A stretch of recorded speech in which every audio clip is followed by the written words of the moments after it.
Hello friends, study 247 के platform पे आप लोगों का स्वागत है। आज हम लोग इस वीडियो में टीपीएससी द्वारा जो मेंस की एग्ज़ाम होते हैं उन एग्ज़ाम की प्रिपरेशन कैसे होती है, उन एग्ज़ाम की पेपर का पैटर्न कैसा है और कैसे इस एग्ज़ाम को आसानी से हम क्लियर कर सके, इसके लिए आज हम इस वीडियो ला रहे हैं। तो ये वीडियो बहुत ही इंपॉर्टेंट रहेगा जो टीपीएससी मिसलेनियस जो मेंस के एग्ज़ाम होने वाले हैं कुछ ही दिनों में, उसके लिए। तो ऑलरेडी प्री एग्जाम हो चुका है, एक मिसलेनियस का और एक का होने वाला है। फिर आगे चल के मेंस एग्जाम होगा। एक जो पंचायत ऑफिसर थे उसके मेंस की डेट भी आ चुकी है। तो हम लोगों को क्या करना है, इस मेन एग्जाम के लिए बहुत अच्छे से तैयारी करना है। तो आज की इस वीडियो में हम मेंस की तैयारी कैसे करें, उसकी जो पेपर है वो कैसे आता है, उसके बारे में हम डिटेल में बात करेंगे और लास्ट में एक सैंपल दिखाएंगे आपको कि उस मेन एग्जाम की जो पेपर है वो कैसे आता है, मार्क्स डिस्ट्रीब्यूशन कैसे रहता है उसका और किस टाइप का क्वेश्चंस वहां पे आता है। तो लास्ट तक जुड़े रहिएगा, ये वीडियो बहुत ही इंफॉर्मेटिव है, आपको बहुत ही काम में आएगा।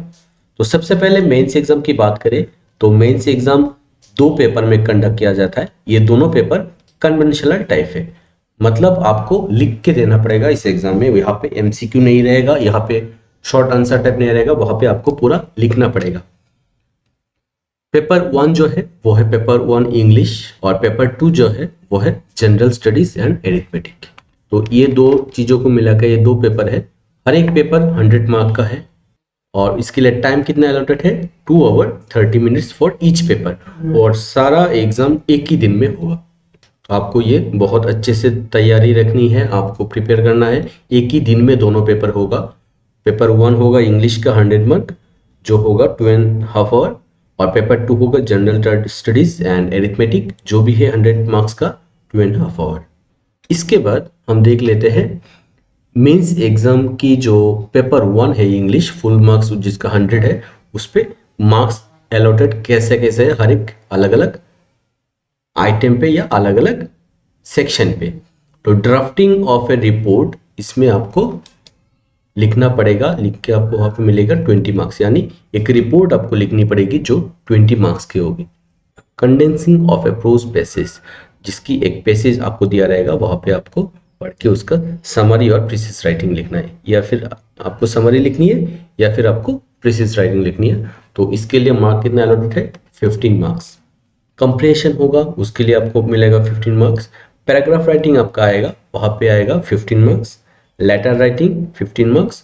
और बाकी जो है वो प्रीपोजिशन हो सकता है, सिनोनिम एंटोनिम आपको पूछा जा सकता है, आइडियम फ्रेजेस आपके बारे में पूछा जा सकता है। ऐसे ग्रामेटिकल पोर्शन से आपको आएगा 20 मार्क्स। तो ये जो हो गया पूरा इंग्लिश, टोटल मार्क्स हो गया था 100। पूरा का पूरा पेपर कन्वेंशनल होगा, इसमें सब कुछ आपको लिखना पड़ेगा जो 2.5 आवर का होगा। उसी दिन आपको और एक एग्जाम होगा जो है paper two general studies and arithmetic. तो इसकी जो टाइम ड्यूरेशन है वो भी 2 आवर 30 मिनट है। General knowledge with special reference to Tripura and north eastern state. तो ये हमने बहुत सारा वीडियो बना के रखे हैं, ये वीडियो सबको कंपाइल करके हम एक प्लेलिस्ट बनाएंगे टीपीएससी मेंस करके, उस प्लेलिस्ट में जाके आप देख लेंगे। तो इस प्लेलिस्ट का लिंक आपको डिस्क्रिप्शन में मिल जाएगा, वहां पे जितना भी वीडियो ऑलरेडी मेंस के लिए इंपॉर्टेंट है वो सब डाला हुआ है। आगे जो भी वीडियो हम लाएंगे मेंस के लिए, मेंस को मद्देनजर रखते हुए जो इंपॉर्टेंट हो सकता है वो सब चीज उसमें रखा जाएगा। तो वो लिंक में जाके आप उसका देख सकते हैं।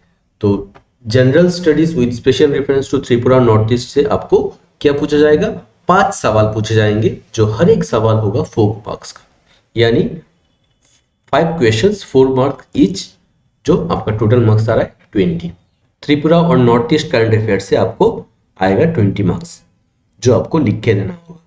अगला जो टॉपिक है वो है current affair of local, national and international importance. तो ये भी करंट अफेयर से, ये यहाँ से भी त्रिपुरा से पूछा जा सकता है। नेशनल और इंटरनेशनल जो इवेंट्स हो रहे हैं रिसेंटली, उन सब चीज़ों पे आपको 5 सवाल आएगा, जो हर एक सवाल 4 मार्क्स का होगा, यानी 5 इंटू 4 20 मार्क्स आपका यहाँ पे भी है।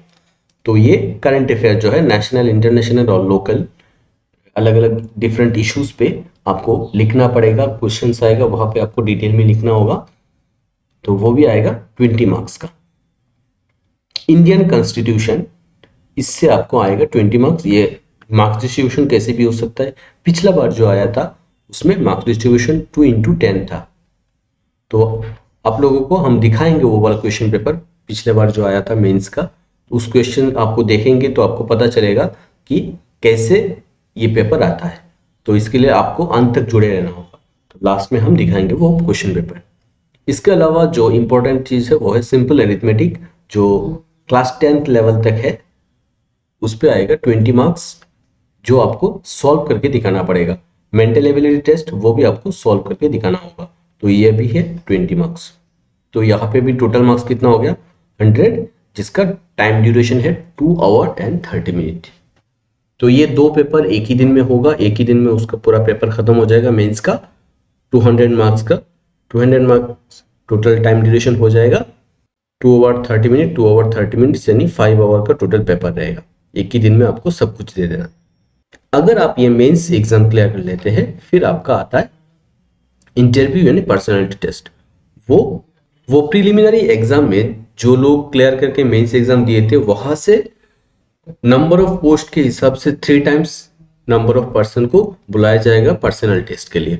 और मेंस के टाइम पे कितने लोगों को बुलाया जाता था, वहां पे गया था 5 टाइम्स। यानी जो पोस्ट होगा हर एक पोस्ट के अगेंस्ट में 5 टाइम्स पर्सन को बुलाया जाएगा मेंस एग्जाम के लिए। लेकिन पर्सनैलिटी टेस्ट जो होगा उसमें 3 टाइम्स बुलाया जाएगा। और इसकी जो क्वालिफाइंग मार्क होगा वो नॉर्मली हो सकता है 35% फॉर ईवर और 30% फॉर रिजर्व कैटेगरी। लेकिन ये कमीशन के ऊपर डिपेंड करता है, यानी टीपीएससी अपना अदरवाइज अलग से उसका कट ऑफ फिक्स कर सकता है। तो ये कोई फिक्स नहीं है। पर्सनैलिटी टेस्ट में टोटल मार्क कितना रहेगा, यहाँ पे रहेगा 50 मार्क्स।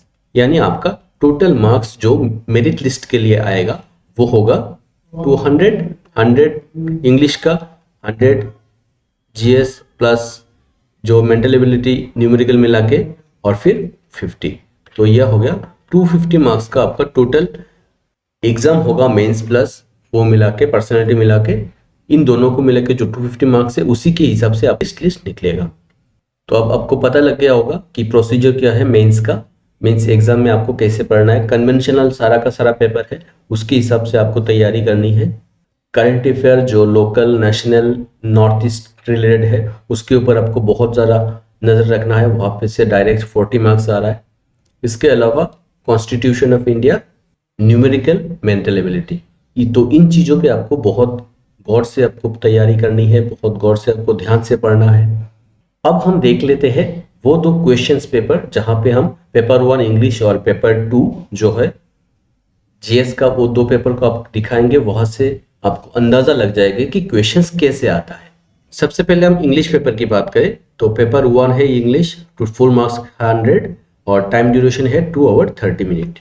तो यहाँ पे एक इंपॉर्टेंट चीज आपको बतानी है, वो है आपका पूरा पेपर कन्वेंशनल है। आपको अपने हिसाब से अपने ओन वर्ड्स पे इस सारे क्वेश्चंस का आंसर करना है।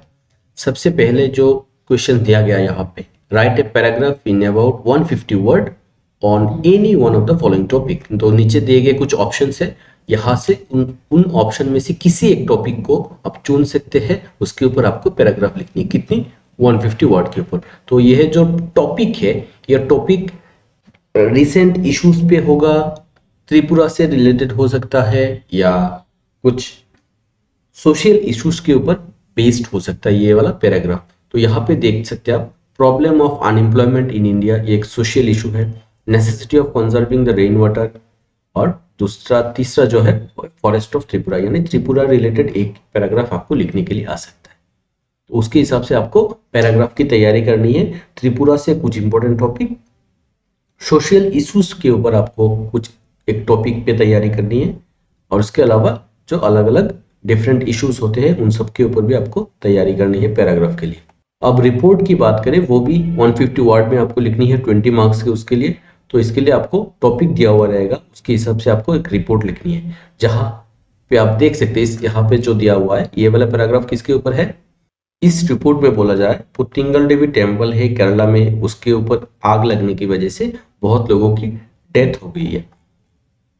तो उसके ऊपर आपको एक रिपोर्ट लिखनी है। तो उसी के हिसाब से आपको एक रिपोर्ट लिखनी है। तो रिपोर्ट राइटिंग का फॉर्मेट आपको अच्छे से आता है तो कोई भी टॉपिक को आप रिपोर्ट लिख सकते हैं। तो इसके लिए आपको रिपोर्ट राइटिंग की फॉर्मेट को अच्छे से देखना है। टॉपिक जो भी हो आप लिख सकते हैं उसके ऊपर। यहाँ पे और एक चीज गौर करने वाला है कि हर एक सवाल पे आपको ऑप्शन दिया रहता है, एक या दो ऑप्शन आपको मिल जाएगा जरूर। तो इसके हिसाब से आप चूज कर सकते हैं कौन से आपको आंसर करना है, कौन सा टॉपिक पे आपको आंसर नहीं करना है। तीसरे नंबर पे है आपका लेटर राइटिंग। तो लेटर राइटिंग वो एडिटोरियल के ऊपर होता है मैक्सिमम टाइम। तो किसी एक एडिटर को जो लोकल डेली है उसके ऊपर आपको किसी इशू के ऊपर आपको लेटर लिखनी, जैसा आप देख सकते हैं यहाँ पे किसके ऊपर पूछा जा रहा है, रेकलेस ड्राइविंग के ऊपर आपको एक लेटर लिखनी है एडिटोरियल को। इसके अलावा और एक ऑप्शन में दिया गया है आपको कहाँ पे लेटर लिखनी है, mayor of Agartala municipal corporation. किसकी वजह से, यहाँ पे एक स्पाइस फैक्ट्री लगाया गया है, उसकी वजह से जो इनकन्वीनियंस हो रहा है उसके ऊपर आपको एक लेटर लिखनी है, कहाँ पे, मेयर के पास। तो उसके हिसाब से आपको तैयारी करनी है लेटर के लिए। लेटर राइटिंग का आपको फॉर्मेट अच्छे से आना चाहिए, खास करके एडिटोरियल जो लेटर फॉर्मेट है उसको आप अच्छे से तैयारी कर लीजिए। इसके अलावा आप कुछ और टॉपिक पे भी तैयारी कर सकते हैं लेटर राइटिंग के, बाकी जो भी टॉपिक आएगा आप उस पर लिख सकते हैं। फिर आपका है पैसेज, आपको पैसेज पढ़ के आंसर करना है।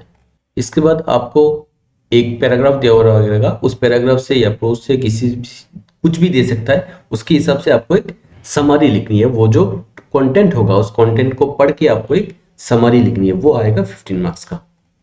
और लास्ट जो है वो है आपका सेंटेंस करेक्शन, यानी ग्रामेटिकल पोर्शन से आपको कुछ सवाल दिए हुए रहेंगे, वो आपको सॉल्व करना है। जहाँ पे यहाँ पे आप देख सकते हैं कुछ ग्रामर पोर्शन से कुछ एरर फाइंडिंग के लिए बोल रहा है, यहाँ पे कुछ एरर है वो आपको निकालना है, वो एरर कौन सा है और उसको करेक्ट करना है। इसके अलावा आपका फ्रेजेस है, आइडियम फ्रेजेस है, एंटोनिम सिनोनिम है। तो ऐसे ही आपको जो ग्रामेटिकल पोर्शन है वहां से आपको कुछ सवाल आएंगे। तो जो जो टॉपिक सिलेबस में है उन सारे टॉपिक को आपको टच करना है, सारे टॉपिक से क्वेश्चंस आता है। और सबसे इम्पोर्टेंट बात जो है, यहाँ पे पूरा का पूरा पेपर कन्वेंशनल है, आपको उसके हिसाब से तैयारी करनी है। तो ये हो गया इंग्लिश पेपर का। आपको कुछ अंदाजा लग गया होगा कैसे किस टाइप के क्वेश्चंस आते हैं। आपको ऑप्शंस मिलेगा, ऑप्शन में से आपको ढूंढ के आपको जो ऑप्शन आपको सही लगता है वो वाला ऑप्शन आप सॉल्व कर सकते हैं, लेकिन आपको पूरा का पूरा पेपर लिख के देना पड़ेगा और इसमें नेगेटिव मार्किंग की कोई गुंजाइश नहीं है। अब हम जीके और एरिथमेटिक पेपर के बारे में बात करें तो वहां पे भी वैसे ही जो मार्क्स डिस्ट्रीब्यूशन दिया हुआ है सिलेबस में, उसी सिलेबस के तहत सारे क्वेश्चंस आपका सेट किया हुआ है। पेपर होगा 100 मार्क का, टाइम 2.5 आवर। इस पेपर में एक बहुत ही इंपॉर्टेंट चीज है जो है आप इस पेपर को बंगाली और इंग्लिश किसी भी लैंग्वेज में दे सकते हैं। बंगाली और इंग्लिश में आपको पेपर देने का ऑप्शन है, लेकिन ये देखना है अगर आप बंगाली से शुरू कर रहे हैं तो पूरा का पूरा पेपर आपको बंगाली में देना पड़ेगा। इसके अलावा अगर आप इंग्लिश से शुरू कर रहे हैं तो पूरा का पूरा पेपर आपको इंग्लिश में ही देना पड़ेगा। ये बहुत ही इंपॉर्टेंट एक मैसेज है, या आपको ध्यान में रखना है। इसके अलावा बाकी जो है वो वही है जो सिलेबस में है, उसी सिलेबस के तहत सारे क्वेश्चन सेट किए गए हैं। आप ग्रुप ए में देख सकते क्या है, यहाँ पे त्रिपुरा के ऊपर कुछ सवाल दिया गया है जो हमने देखा था। जो त्रिपुरा और नॉर्थ ईस्ट से रिलेटेड 5 सवाल पूछे जाएंगे, उसमें से आपको 4 मार्क्स खींच करके 20 मार्क्स का ये पूरा सेक्शन है। सबसे पहला जो सवाल यहाँ पे है, show the importance of agriculture and allied sector in the development of Tripura. तो त्रिपुरा के डेवलपमेंट में ये इम्पोर्टेंस एग्रीकल्चर और अलग अलग सेक्टर की क्या क्या इंपॉर्टेंस है उसको आपको लिखना है। इसके साथ साथ आपको इंपॉर्टेंट चीज दिख रहा है कि इसका भी एक ऑप्शन है जो आप चूज कर सकते हैं, यानी और दिया हुआ है रहेगा। तो ये और में क्या कौन सा क्वेश्चन है, दूसरे ऑप्शन में दिया गया है what are the negative aspects of shifting jhum cultivation in Tripura. Tripura में जो जूम कल्टीवेशन है उसका नेगेटिव एस्पेक्ट क्या क्या है। तो इन दोनों में से आप किसी एक सवाल को चूज कर सकते हैं आंसर करने के लिए। वैसे हर एक सवाल में आपको और दिया हुआ रहेगा, उसके हिसाब से आपको आंसर करना है। ग्रुप बी के तरफ अगर हम देखें तो ग्रुप बी में क्या पूछा जा रहा था, हमने देखा जो हमारा जो मेन सिलेबस है उसमें नेशनल, इंटरनेशनल और लोकल, इन तीनों में से जो रिसेंट टॉपिक है उसके ऊपर आपको क्वेश्चंस आएंगे, 5 क्वेश्चंस आएंगे, 4 मार्क्स ईच। तो यहाँ पे भी हर एक क्वेश्चंस में और दिया हुआ रहेगा। जैसे पहला सवाल अगर हम देखें, point out some important social welfare measures adopted recently by the government of Tripura. तो त्रिपुरा के ऊपर ये सवाल पूछा गया है, त्रिपुरा में कौन कौन सा वेलफेयर मेजर्स रिसेंटली एडॉप्ट किया गया है।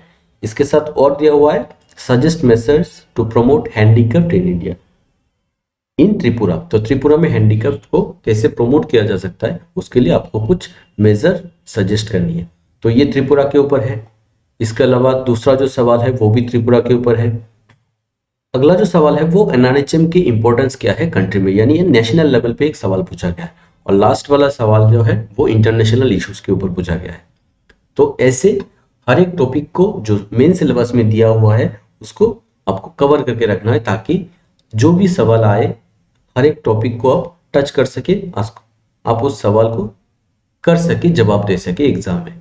ग्रुप सी में अगर हम देखें तो ग्रुप सी जो था वो है कॉन्स्टिट्यूशन ऑफ इंडिया। तो यहाँ पे हमने देखा था कि 2 into 10 यानी 10 सवाल दिया है 2 मार्क्स के लिए, तो टोटल मार्क्स 20। तो ऐसे इस बार हमेशा ऐसा ही आएगा, ऐसा कुछ नहीं है, यहाँ पे चेंज भी हो सकता है, 4 into 5 भी हो सकता है, 2 into 10 भी हो सकता है, वो मैटर नहीं करता है। जो मैटर करता है वो है टोटल मार्क्स 20 मार्क्स का ही आएगा। तो उसके हिसाब से आपको कॉन्स्टिट्यूशन को अच्छे से पढ़ के रखना है, डिटेल में पढ़ना है, ताकि आप हर एक सवाल का जवाब दे सके।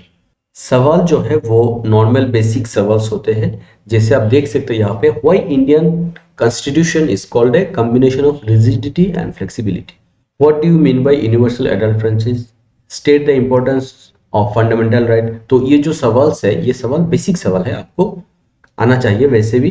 तो ये जो बेसिक सवाल्स होते हैं वो आपको पढ़ के रखना है। इस कॉन्स्टिट्यूशन के अंदर में आपको आर्टिकल के बारे में डायरेक्टली नहीं पूछा जा सकता है, लेकिन फिर भी आपको तैयारी करके रखनी है, ताकि वैसे अगर कोई सवाल पूछ ले कि आर्टिकल एक्स में किस चीज़ के बारे में पूछा जा रहा है, आर्टिकल वाई में किस चीज़ के बारे में पूछा जा रहा है, ऐसे जो भी आर्टिकल आपको इंपॉर्टेंट लगता है उन सबको आपको पढ़ के तैयार करके रखना है इस एग्जाम के लिए। कॉन्स्टिट्यूशन से अगर हम एक इंपॉर्टेंट टॉपिक के बारे में बात करें जो एग्जाम में आने का चांसेस बहुत ज़्यादा है, वो है directive principle of state policy. ये जो directive principle of state policy है, इससे आपको एक सवाल जरूर मिलेगा, तो इसके ऊपर आपको तैयारी करके रखनी है। ये बहुत इंपॉर्टेंट टॉपिक है, इससे आपको इस एग्जाम में मिलेगा ही मिलेगा, आप देख लेना। इसके अलावा लास्ट में जो है ग्रुप डी सेक्शन, जो न्यूमेरिकल बेसिस है, एरिथमेटिक उसमें आएगा। यहाँ पे एरिथमेटिक में से percentage, ratio, proportion, pipes, distance, train and time. तो ये जो इंपॉर्टेंट टॉपिक है, इन टॉपिक को आपको अच्छे से सॉल्व करके रखना है। मैक्सिमम क्वेश्चंस वही से आते हैं। आप यहाँ पे देख सकते हैं, टाइम एंड डिस्टेंस से पूछा जा रहा है सवाल, परसेंटेज से सवाल पूछा जा रहा है, रूट्स के बारे में आपको पूछा जा रहा है, find the value of root 1764, तो रूट के बारे में पूछा जाएगा। इंटरेस्ट के बारे में, जो सिंपल इंटरेस्ट, कंपाउंड इंटरेस्ट है, उसके ऊपर भी आपको तैयारी करके रखनी है। जो नॉर्मल जो बेसिक्स है जहां से एग्जाम में पूछे जाते हैं, इस बार जो प्री हुआ था, इस प्री में भी आपने क्वेश्चंस देखे हैं। तो प्री में जो न्यूमेरिकल्स है, न्यूमेरिकल पोर्शंस थोड़ा सा इस बार टफ था, तो उसी के हिसाब से आपको ध्यान पे रख के इस मेंस के लिए आपको न्यूमेरिकल की तैयारी करनी है। क्योंकि ऐसा हो सकता है जैसे प्री में न्यूमेरिकल पोर्शन टफ था थोड़ा सा, बाकी जो सेक्शन है उसके हिसाब से, वैसे ही मेंस में भी न्यूमेरिकल वाला जो पोर्शन है, एरिथमेटिक पोर्शन जो है, वो इस बार भी थोड़ा सा टफ हो सकता है। तो आपको उसी के हिसाब से तैयारी करनी है। अगला जो सेक्शन है, लास्ट सेक्शन ग्रुप बी, जो है मेंटल एबिलिटी टेस्ट के ऊपर, तो इसके ऊपर भी आपको तैयारी करके रखना है। हमने मेंटल एबिलिटी टेस्ट के ऊपर 1-2 वीडियो बना के रखे हैं, वो हमने जो बोला था, एक हम प्लेलिस्ट बनाएंगे जहाँ पे मेंस सिलेबस के लिए जो जो इंपॉर्टेंट है उस सब को डाल के रखेंगे, वहां से आप जाके देख सकते हैं। वहां पे हम इस वीडियो को भी डाल के रखेंगे, कैसे जो मेंटल एबिलिटी के क्वेश्चंस होते हैं उनको कैसे सॉल्व किया जाए। तो यहाँ पे भी 2x10 हो सकता है, 4x5 हो सकता है, कुछ भी ब्रेकडाउन कुछ भी हो सकता है, लेकिन 20 मार्क्स का होगा और इसके हिसाब से आपको तैयारी करनी है। एमसीक्यू भी हो सकता है एक दो यहाँ पे और डायरेक्टली क्वेश्चंस भी हो सकता है। तो आशा करते हैं आज हम इस वीडियो के जरिए आपको मेंस के पेपर को कैसे सॉल्व किया जाए, मेंस की तैयारी कैसे किया जाए, इसके बारे में एक डिटेल आपको आइडिया लग गया है। अब मेंस की तैयारी शुरू कर दीजिए। आपको जो भी दिक्कत जहाँ पे भी आ रहा है, किसी भी चीज़ के ऊपर आपको जानकारी चाहिए तो ज़रूर आप इस वीडियो के नीचे कमेंट सेक्शन में कमेंट करिएगा। हम लोग उसी के हिसाब से आपके लिए वीडियो प्रोवाइड करवाएंगे। इसके अलावा हम एक प्लेलिस्ट का लिंक आपको डिस्क्रिप्शन में दे देंगे, वहां से आप ऑलरेडी हमने जो जो वीडियोस बना के रखे हैं जो मेंस रिलेटेड बहुत इंपॉर्टेंट है, उन सारे वीडियोस को जाके देख सकते हैं। और जिन लोगों ने हमारे चैनल को सब्सक्राइब नहीं किया, आप लोग जरूर जरूर सब्सक्राइब कर लीजिएगा। ये हमारा स्टडी चैनल जो है वो टीपीएससी के कोई भी प्री हो, मेंस हो, अलग अलग टीपीएससी के एग्जाम्स हो, टेट के एग्जाम हो, एसएससी के एग्जाम हो, सारे एग्जाम्स के लिए आपको हर वक्त वीडियो के जरिए, नोटिफिकेशन के जरिए, पीडीएफ के जरिए, जैसे भी हो सके हम हेल्प करने की कोशिश करते हैं। ये आपके एग्जाम आपको अच्छे से क्लियर हो जाए, आपको नौकरी मिल जाए, उसी के हिसाब से हम तैयारी को करवाते हैं। तो आप लोग सब्सक्राइब कर लीजिएगा, बेल आइकन में क्लिक कर लीजिएगा, ताकि आगे चल के जो वीडियो हम लाएंगे वो आपके लिए अवेलेबल हो। तो आज के लिए इतना ही, मिलते हैं अगले वीडियो में। Thanks for watching and best of luck for your exam.